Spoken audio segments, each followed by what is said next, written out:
de nuestro pueblo, la libertad, el derecho y la justicia. El doctor termina su período y lo sucede Teodoro Picado, de su mismo partido, el Republicano Nacional. Pocos años después, la familia costarricense se sumerge en una guerra civil que divide a hermanos, padres e hijos. El doctor, como principal figura de la oposición, abandona el país. Pero es tan grande la fuerza de las reformas que las garantías sociales y todas las instituciones que las complementan sobreviven y superan el conflicto armado de 1948. La Junta Fundadora de la Segunda República, encabezada por José Figueres, las conserva gracias al pacto firmado con Manuel Mora en el Alto de Ochomogo, donde las fuerzas rebeldes se comprometen a respetar las garantías sociales. Se mantiene la Caja del Seguro Social, digo, por supuesto. Se mantiene el Código de Trabajo, por supuesto. Esto es ratificado por la Constituyente de 1949, que llama a ejercer la presidencia a Otilio Ulate. Las reformas sociales son ahora patrimonio de todos los costarricenses. Ya no hay enfrentamientos, quedaron en el pasado. Ahora lo importante hacia el futuro es que velemos por su actualización para hacer posible que haya un desarrollo económico en Costa Rica con verdadera justicia social. Durante 10 años permanece en el exilio en México con su familia, su esposa María del Rosario Fournier, su hijo mayor Rafael Ángel, la pequeña Alejandra, y su tercera hija María del Rosario. En 1958 triunfa el partido Unión Nacional con el respaldo del calderonismo y el nuevo mandatario, Mario Echandi Jiménez, promueve su regreso. Fíjate, yo no estaba equivocado, que con mucha justicia después hicieron al doctor Calderón benemérito de la patria. Primero lo declararon traidor y después los mismos lo hicieron benemérito. Quiere decir que yo no estaba equivocado cuando quería que las gentes que tienen esos méritos volvieran otra vez a Costa Rica. La voz se corre de boca en boca, de ciudad en ciudad. Vuelve el doctor. 15 años después de promulgar las garantías sociales, regresa Calderón Guardia con su familia. Lleva 14 años de haber dejado la presidencia de la República y 10 de estar en el exilio.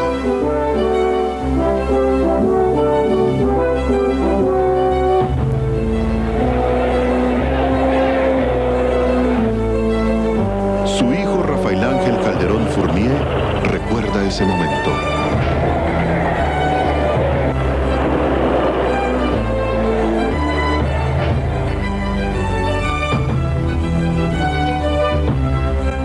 Ese fue sin duda uno de los momentos más extraordinarios de mi vida y estoy seguro que fue uno de los momentos más extraordinarios de la vida de mi padre, porque al ver ahí esa inmensa mayoría del pueblo costarricense reunido agradeciéndole a quien había logrado la gran reforma social, estoy seguro que se le borraron a él los sufrimientos de los 10 años del exilio.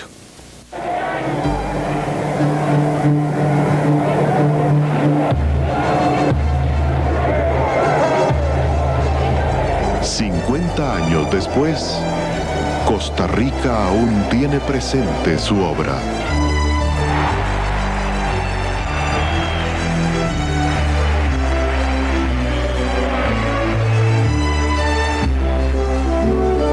Yo pasaré, pero por mí hablará el corazón leal y agradecido de las clases trabajadoras de Costa Rica.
El viernes 9 de junio, al cumplir 25 años de muerto el doctor Rafael Ángel Calderón Guardia, sus familiares y amigos lo recordaron con una sencilla ceremonia en la Iglesia de la Soledad. Allí se reunieron quienes, un cuarto de siglo antes, le habían dado el último adiós, quienes habían pasado con él sus últimos momentos. Imborrable recuerdo cuando el doctor Calderón Guardia murió en el cuarto 18 del Hospital San Juan de Dios. Yo fui el médico de él por muchos años. Me tocó acompañarlo en ese deceso.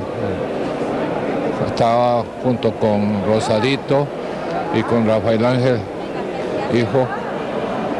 Éramos los únicos que estaban en ese momento hace 25 años. ¿Cómo pasa el tiempo? Hoy no es un 9 de junio más. La vida pasa un cuarto de siglo. Pareciera que fuera ayer que estábamos reunidos en la iglesia de Santa Teresita. Ha pasado ya un cuarto de siglo. Hoy estamos aquí en la iglesia de la Soledad, donde precisamente mi padre recibió sus primeros años de acercamiento con el Señor. Este era su barrio. Aquí creció, aquí se formó. Aquí estuvo durante muchísimas ocasiones como buen católico que fue siempre y como hijo de grandes católicos. Los asistentes a este acto revivieron diferentes etapas de la vida del doctor, como por ejemplo sus faenas de médico en nuestro país y su incursión desde muy joven en la política. Él como médico hizo un apostolado de su profesión, no hizo nunca estarse ganando la plata para él, jamás. Era un hombre que hacía un apostolado con la gente pobre y con la que no podía pagarle. Para él no había ni del campo ni de arriba, nada, todo el mundo era igual. La figura del doctor Calderón Guardia fue en el aspecto médico de gran trascendencia. Inició con sus grandes conocimientos médicos, inició una era grande.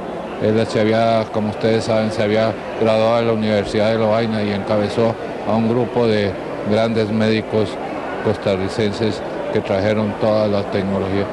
Posteriormente, ya de ahí se inició su carrera política como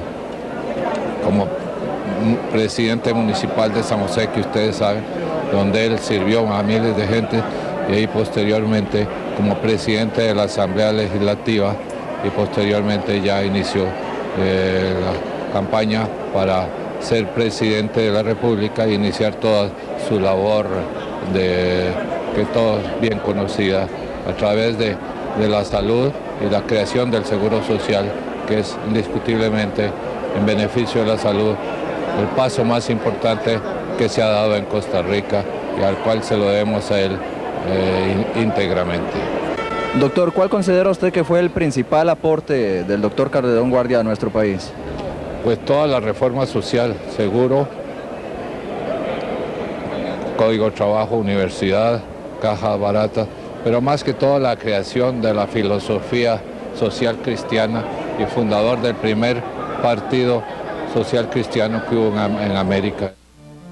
Pero detrás del político y del médico conocido y respetado, había también un hombre, con una personalidad que solo quienes estuvieron muy cerca de él pudieron conocer y admirar. Yo estaba muy pequeña y vivíamos en México. Recuerdo el apartamento donde ellos vivían, un apartamento muy modesto. Y recuerdo siempre la presencia de muchísima gente alrededor de él. Yo realmente no llegué a saber que él había sido presidente de Costa Rica, sino hasta cuando tenía yo unos 12, 14 años. Y a mí me impresionaba mucho la figura de él, la presencia de él. Era un hombre que sin decir nada, uno sentía su calor, su apoyo, su bondad. Y a mí me impresionaba mucho llegar, siendo yo una niña, a la casa de él y sentirse uno ante una persona que imponía su personalidad, su tamaño, su figura, pero al mismo tiempo era un hombre con tan buenos sentimientos, que irradiaba bondad, que no lo inhibía uno, siendo uno un niño no se inhibía uno con su presencia. Es tal vez el recuerdo más vívido que tengo de él, y por supuesto su gran amistad con mis padres lo cariñoso que era siempre con nosotros, que llegábamos a jugar con Alejandra, con Rafael Ángel. Y yo quiero decir pues que para mí el doctor es una figura que va mucho más allá de un suegro. Es un hombre que nos dejó un legado muy importante y que, como lo decía hoy el padre, aún hoy en día nos sigue inspirando a nosotros, porque vemos en él a un hombre que creyó en una justicia social y luchó por ella, se compró muchos pleitos, pero logró sacar avante una tarea que realmente hizo que Costa Rica fuera diferente. Don Rafael Ángel, ¿qué piensa usted del doctor Calderón Guardia como político? Bueno, mire, yo tenía un doble sentimiento hacia él, ¿no? Por un lado, el sentimiento que todos tenemos con un padre cariñoso, afectuoso, con un padre que se entrega a uno. Y por otro lado, una admiración profunda como el gran líder de este país, como el hombre que logra las grandes transformaciones de Costa Rica, como el hombre que se entrega fundamentalmente al más humilde, que se entrega al trabajador de este país para darle las oportunidades de movilidad social y las oportunidades de ascenso en la vida, a raíz de haber llevado adelante la reforma más profunda que recuerda la historia del país. ¿Cómo quisiera usted que las futuras generaciones de costarricenses lo sigan recordando? Fundamentalmente como eso, como el hombre que tuvo la valentía para que todavía en la primera parte del siglo XX, la valentía y la visión de realizar la gran reforma social, que es lo que nos ha dado a Costa Rica la paz, la tranquilidad que hemos vivido. Es que es impresionante cuando usted analiza y dice, bueno, reforma a la Constitución política para garantías sociales, Código de Trabajo. La situación de los trabajadores era pavorosa antes de los años 40 en Costa Rica, seguro social, protección no solo en salud, sino en pensiones para todo el pueblo, la oportunidad de estudios universitarios. Antes solo los hijos de los ricos podían ir a estudiar fuera del país. Él abre la oportunidad. Hoy en día tenemos miles de profesionales en este país que vienen de nuestros hogares humildes, de obreros y campesinos que tuvieron la oportunidad de surgir y de ver a sus hijos, por un lado, servirle mejor a su patria porque están mejor preparados y por otro lado, tener unas mejores condiciones de vida. Si analizamos vivienda, la primera institución de vivienda popular se da precisamente en el gobierno de mi padre. En fin, aspecto por aspecto que vayamos tocando es lo que nos ha permitido que vivamos en este país en paz, que tengamos una paz social que lamentablemente no han tenido nuestros hermanos de otras naciones de América Central, porque no tuvieron a tiempo una gran reforma como la que dio el doctor Calderón Guardia en la década de los 40. Don Rafael Ángel, cuando usted llegó a la presidencia, ¿quiso hacer algo que su padre hubiera dejado sin hacer? ¿Algún sueño que él tuviera y que no pudo cumplir? Eran circunstancias sumamente diferentes, ¿no? La situación de la Costa Rica de los 40 era una situación totalmente distinta a la situación de la Costa Rica de los 90. Eran 50 años de diferencia. Entonces realmente vivimos otro mundo totalmente distinto, gracias en parte precisamente a esa gran reforma social. Entonces, ¿cuál era el reto que nosotros teníamos? Fue un reto totalmente diferente, la necesidad de una reforma económica. Y por ahí fue que orientamos los esfuerzos de nuestro gobierno, culminamos una primera etapa de esa reforma económica y ahora estamos precisamente conversando con el gobierno actual para llevar la segunda etapa de esa reforma económica. ¿Cree usted que como político el doctor Calderón Guardia se equivocó en algo? Bueno, desde luego, por supuesto que hubo grandes errores, no hay duda, ¿verdad? Errores políticos, especialmente uno, yo siento que cuando vinieron las elecciones de 1948, si bien él estaba convencido de que había habido un fraude electoral, de que se le había quitado una gran cantidad, miles de gentes fuera del padrón electoral, como se demostró ante el Congreso de la República, yo creo que fue un error político el haber pedido anular las elecciones. El partido había quedado con mayoría en el Congreso, Él hubiera perfectamente esperado 4 años, aunque le hubieran hecho esa situación, hubiera pedido garantías, mayores garantías para 1952 y hubiera ganado ampliamente las elecciones de 1952 y no hubiera habido la guerra civil en el país. Yo siento que históricamente, desde el punto de vista político y con objetividad, fue un error haber hecho esas gestiones. Pero bueno, esto lo podemos ver ahora en perspectiva, ¿no? Ahora, a la par de ese error político, tiene a su lado, a su haber, al haber sido el costarricense que más ha contribuido a darle la oportunidad a las personas de más escasos recursos de poder ascender en este país, de poder vivir dignamente y de poder tener un mañana mejor, ¿verdad? Don Rafael Ángel, y también en el momento en que usted empezó a gobernar en este país o en sus primeros años de político, ¿sintió la necesidad, si tuviera la oportunidad de hacerlo, de enmendar algunos de esos errores de su padre? Bueno, es que si hablamos de ese error que le señalo político, ya no había cómo enmendarlo, o sea, se había cometido hace 47 años. Es decir, ya no había manera de enmendarlo. Lo importante es que el pueblo puso en un balance siempre las obras positivas y los errores que tenemos todos los seres humanos. Todos los seres humanos tenemos errores y cosas positivas.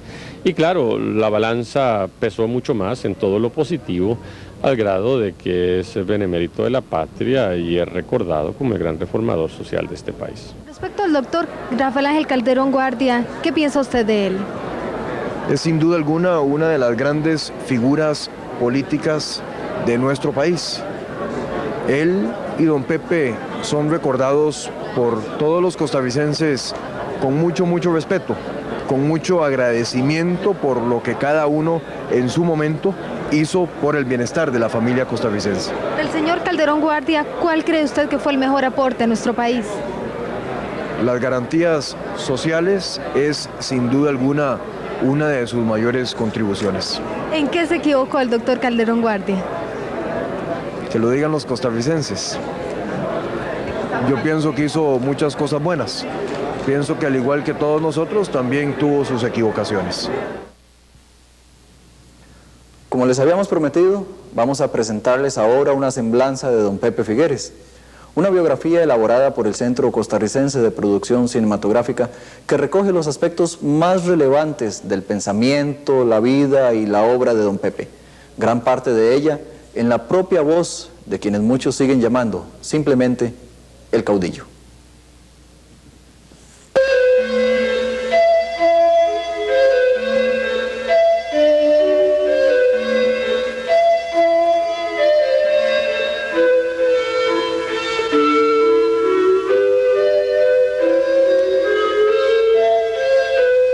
En 1979, los documentalistas del Centro de Cine del Ministerio de Cultura, Edgar Trigueros, Víctor Ramírez y Quitico Moreno, realizaron una larga entrevista cinematográfica con don José Figueres. En este documental presentamos un resumen de aquella entrevista.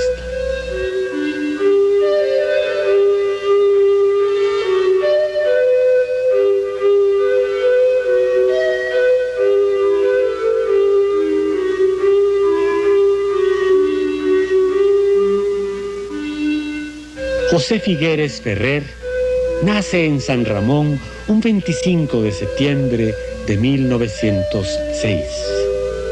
Hablando de su infancia, de su vida en familia, don Pepe recuerda. Mi madre era maestra de primera enseñanza. Mi padre era doctor de medicina, especializado en una rama que ahora está volviendo a ocuparse, que es la electroterapia. Pues bien, en mi casa, si un pedazo de pan caía de la mesa y tocaba el suelo, había que besarlo en desagravio. Y si uno se servía más de lo que podía comer, tenía que comerlo aunque se enfermara, porque era un desperdicio. Me acuerdo que mi abuela, la mamá de mamá, siempre decía, val mezca fácil malca, no pasca quedi. Vale más que te haga daño que no que se pierda. Toda una actitud ante la vida, que es lo contrario de la época en que usted, que es muy joven, se ha criado, La época influía tanto por la abundancia de los Estados Unidos en que el consumo es una virtud y hasta se le crea una virtud económica.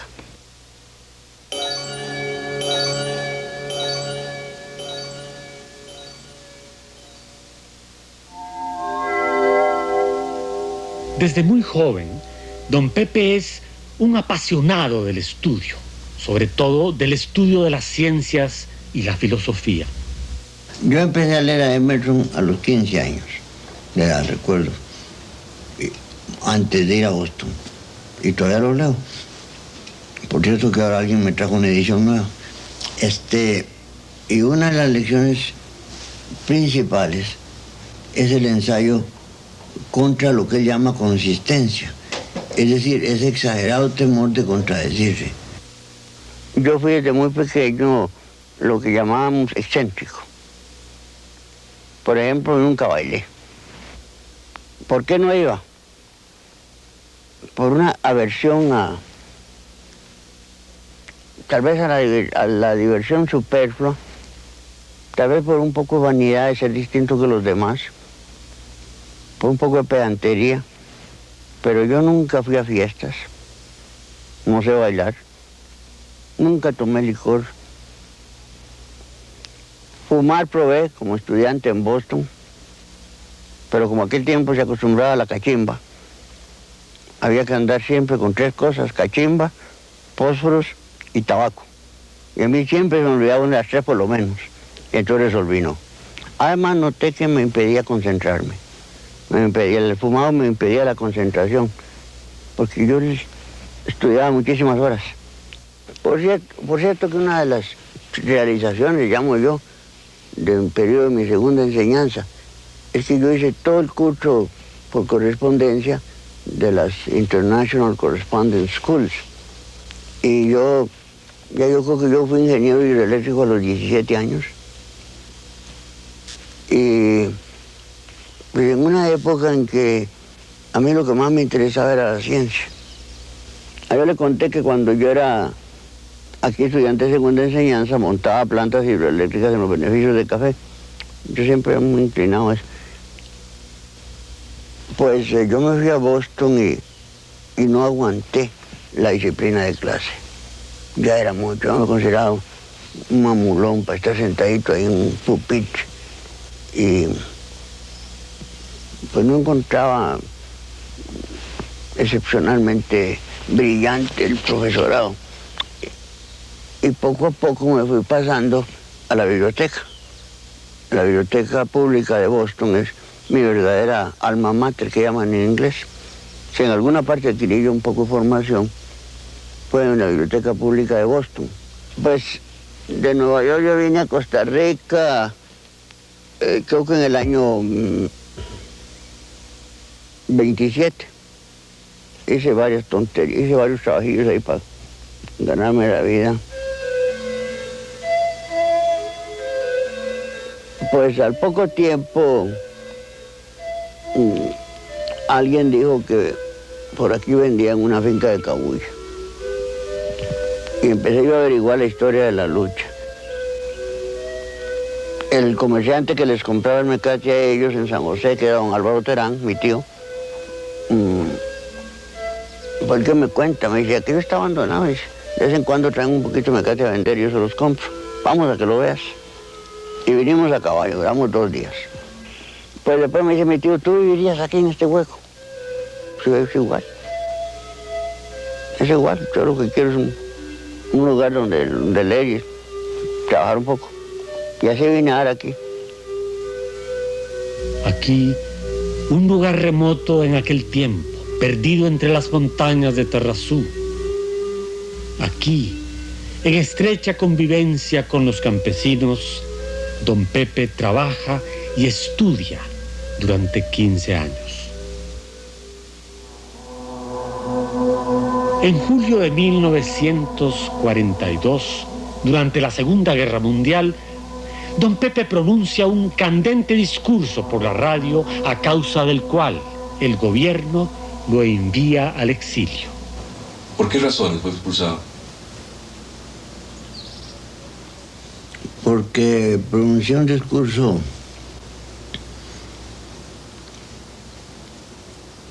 exponiendo algo que ya estaba en el alma nacional, que es que las cosas públicas andaban muy mal. Y parece que la mayor parte de la gente todavía no se atrevía a reconocerse a sí misma que el gobierno andaba mal. Y yo destapé el tamal. El 21 de mayo de 1944, don Pepe regresa al país y es recibido con un entusiasta desfile. Ese día plantea en un discurso la necesidad de la construcción de la Segunda República. Esa transformación, ¿ya ustedes la pensaban que iba a ser por medio de las armas? No, jamás. Yo siempre he sido un hombre pacífico, antiguerra, antimilitarista, y esos muchachos eran puros intelectuales.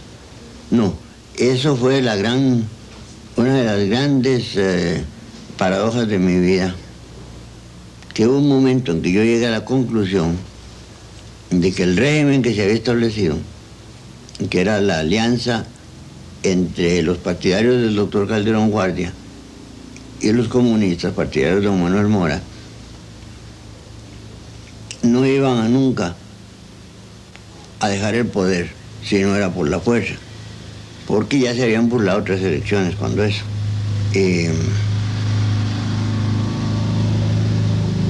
Y esa premonición resultó cierta. La guerra probó que el régimen de aquel tiempo estaba dispuesto a continuar en el poder. De modo que yo, cuando se burló la tercera elección, cuando mataron a Carlos Ruiz Valverde, para mí era cosa ya de vida o muerte, literalmente hablando. Yo tenía o que morir o que pelear. El 12 de marzo de 1948 estalla la insurrección armada que encabeza y dirige don Pepe Figueres. Entonces aquello fue una lucha de ideas, no por ambiciones personales. Yo creo que de parte de la intelectualidad comunista fue una lucha de ideas. Y así se probó en el heroísmo que mostraron en la guerra. Y el desinterés. De parte mía fue una borrachera de Thomas Jefferson, ¿verdad? De la Revolución Francesa, del concepto de la libertad, de la dignidad del hombre. Mora actuaba por su propia cuenta, no tenía relación en esos momentos con cualquier orden de gobierno. Mora era el dueño del gobierno, desde hace varias semanas. Y si no hubiera sido por los comunistas, ríase usted, el gobierno no hace nada. El gran héroe ahí de los combates fue Fallas.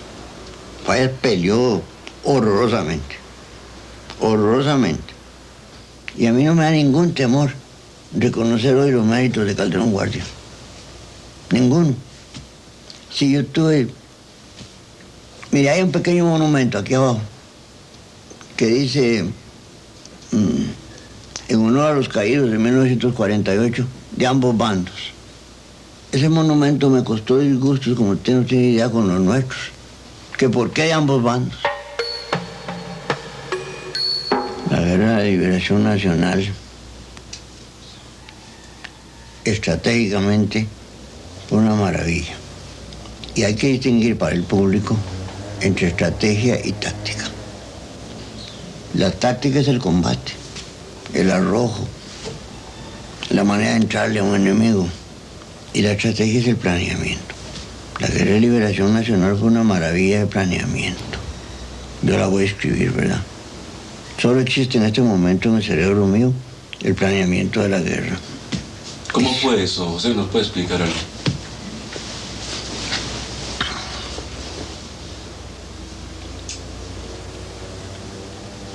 Primero, establecer una frontera para poder establecer un territorio nacional donde podían llegar aviones y hasta barcos si se necesitaba.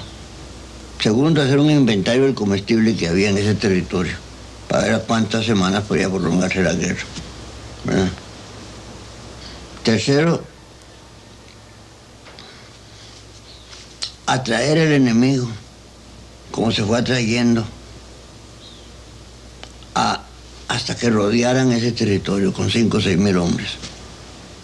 Y cuando los tenían rodeados, pasar por entre la fila enemiga una noche, dejando todo limpio, quitando todo, y atacar las ciudades cuando estaban indefensas. Tomamos las ciudades completamente indefensas y 6.000 hombres estaban rodeando el territorio. Estratégicamente fue maravilloso. Y la marcha fantasma es una cosa encantadora, parece de Bolívar, perdonen que se lo diga. La marcha fantasma en que 1.500 hombres, 500 hombres espaciados tal vez en 2.500 metros, con toda la carga al hombro, con las municiones al hombro, anduvieron 2 días y una noche, pasaron la fila enemiga sin combate y atacaron por la espalda. Es una cosa lindísima estratégicamente. ¿Y cuándo nació la idea de la fundación de la Segunda República? Sí. En el jardincito frente a la iglesia de Santa María, que estaba diagonal al cuartel de nuestro, que era la República de Bolivia, de 5:30 a 6:30, 7 de la mañana nos paseábamos el padre Núñez y yo, planeando la Segunda República. Y ahí concebimos que en vez de entregarle el poder a Blatty inmediatamente, quien había ganado las elecciones, hiciéramos un gobierno provisorio. Y lo fuimos bautizando con el nombre de Junta Fundadora de la Segunda República. Eso ya venía preparado de Santa María. Por supuesto que provocó un gran alboroto en San José entre el ulatismo, porque lo que querían era que se entregara inmediatamente a Blatty. La Junta Fundadora de la Segunda República gobierna al país durante 18 meses por medio de 834 decretos que han sido de trascendental importancia para el país. El país fue poco jurídico hasta que vinieron don Petro y don Ricardo. Y fue mucho más después de ellos. Como siempre, significando en ellos toda una época. Nosotros significamos otra época, en que sobre ese aparato jurídico y sobre esa conciencia ya nacional formada de respeto a la ley relativamente, introdujimos los modernos conceptos de planificación económica, de intervención del Estado en la economía, de justicia distributiva. Todo lo que forma hoy, en el siglo XX, el núcleo de las luchas, como en el siglo XIX y un poco antes, fue la lucha contra la esclavitud. La lucha del siglo XX ha sido por introducir el concepto social en el sistema económico de propiedad, así llamada privada, de los medios de producción. La Costa Rica que hemos vivido, repito, se debe en estos aspectos a lo que se hizo en el gobierno de Calderón Guardia y de los comunistas. A lo que no se deshizo al triunfar nosotros sobre ellos. Eso es muy importante. Y a lo mucho que se legisló y que se predicó desde entonces. Todo eso ha contribuido a esta Costa Rica que vemos en 1979, bastante satisfactoria, bastante avanzada en términos latinoamericanos. Pero, repito, termino esta parte con donde empecé. Es un poquito erróneo, aunque muy corriente, creer que esto se debe a la Constitución, ¿no? Se debe a la legislación general de esos 834 decretos. Es muy satisfactorio observar que si acaso 3 o 4 habrá habido que modificar en 30 años. Están vigentes. Lo que está vigente es toda la legislación que se dio, repito, por un grupo pequeño de hombres sin el menor asomo de politiquería. Que lo malo de las máquinas de hacer leyes de hoy de Occidente, que son los congresos, en las terribles presiones politiqueras. Nosotros durante año y medio no tuvimos esa limitación. Y como era poco, no surgieron, y acababa de haber tanta sangre, y había tanto espíritu de sacrificio y apostolado, no se tomaba en cuenta para nada aspectos políticos. Ese año y medio es el que ha producido estos 30 años. Así se crea por decreto el Instituto Costarricense de Electricidad, ejemplo de progreso y desarrollo tecnológico del país. Es una vieja idea de don Pepe. Bueno, eso es una idea vieja mía. Yo soy fundamentalmente ingeniero hidroeléctrico, ¿eh? Y en un discurso Entre Ríos, en el cine de Entre Ríos, yo expuse un plan para hacer una red nacional propiedad del Estado, que fuera de Limón a Punta Arenas a 130.000 volts, la cual se alimentara de plantas que se crearan donde la topografía lo permitiera, y de la cual derivaran los ramales a todas partes. Así lo expresé en el Teatro Nacional. Pues que era una idea muy sencilla para quienes trabajamos en ese campo. Cuando bajé a la tribuna me dice Mario Quiroz, que era prudentísimo, me dice: qué barbaridad, usted está proponiendo ideas muy ambiciosas y muy difíciles. Yo le dije: bueno, como dice la Biblia, hay tiempos para todo, hay tiempo para soñar. Soñemos. Sí, señor.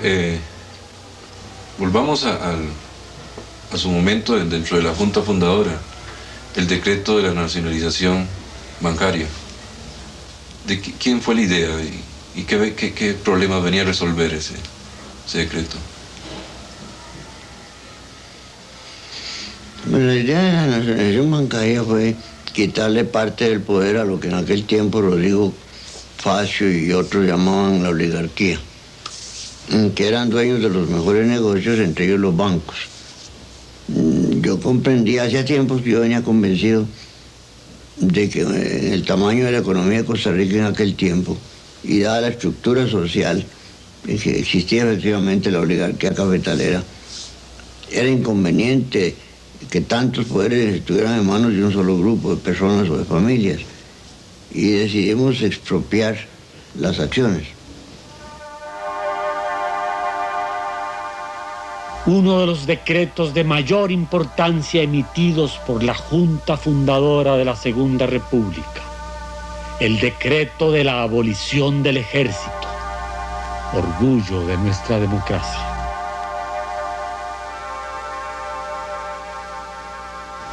Dentro de esos decretos está también la abolición del ejército. Claro, eso no es de la Constitución. Nosotros lo abolimos por decreto. ¿Y qué razones tuvo usted para abolirlo? Pues hombre, esa paradoja de los hombres, nosotros que nos veíamos de un momento a otro convertidos en soldados, éramos gente exclusivamente de estudio, que repudiábamos la guerra y que no veíamos ni vemos la necesidad de los ejércitos en el siglo XX.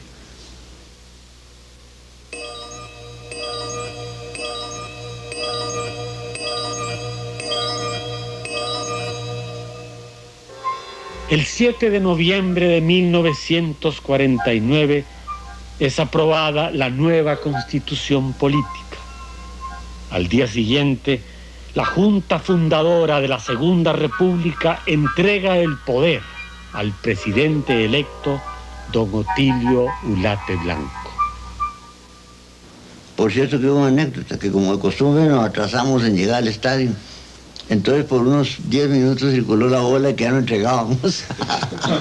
Como la gente piensa solo en términos de cuartelazos y entregar los cuarteles y esas cosas del siglo pasado para mí. Llegaron una bola que ya no íbamos a llegar a la entrega del gobierno allá al estadio. Eso, el susto duró solo como 10 minutos. Don Pepe es electo presidente de la República en 2 ocasiones. La primera para el periodo 1953-1958 y la segunda para el periodo 1970-1974. En una forma muy resumida, don Pepe se refiere a esos 2 gobiernos. Yo creo que en los 30 años que hace que estamos como grupo político influyendo en la vida nacional, el acervo de pensamiento anterior se ha ido consumiendo. El fervor necesariamente ha disminuido porque al principio teníamos el calor de la sangre, ¿verdad? Así es que si se dice que el último gobierno que presidí yo tuvo menos vigor o fue menos reformador que los anteriores, probablemente se acierte. Podemos decir que hasta hoy, 10 años después de esta entrevista, don Pepe es, sin duda, el costarricense que más ha influido en la historia política de Costa Rica en el siglo XX y que su activa participación en la política internacional ha tenido gran relevancia en el resto de América. Don Pepe, un costarricense, sobre todo muy costarricense, hablando del futuro de Costa Rica en 1979, nos dice: yo no puedo evitar ser optimista, ¿verdad? Yo tengo mucha fe en este país. En primer lugar, yo tengo fe en la humanidad. Yo no creo que el hombre ha llegado donde ha llegado hoy para destruirse en una guerra, a pesar de los disparates que hace. Y en cuanto a Costa Rica, yo noto muchísima gente seria y responsable, aunque nos quejamos de lo contrario. Y eso tiene más importancia que cuáles gobiernos vengan. Lo que hay que pensar es cuál carácter nacional se está formando, cómo se está formando el individuo, ¿verdad? Y yo creo que en general, a pesar de que hay unas deficiencias gravísimas, influencias culturales que yo creo que son negativas, en general y comparando con el resto del mundo, sobre todo con el resto de América Latina, se está formando un buen tipo de hombre en Costa Rica y un modelo de pequeña sociedad humana.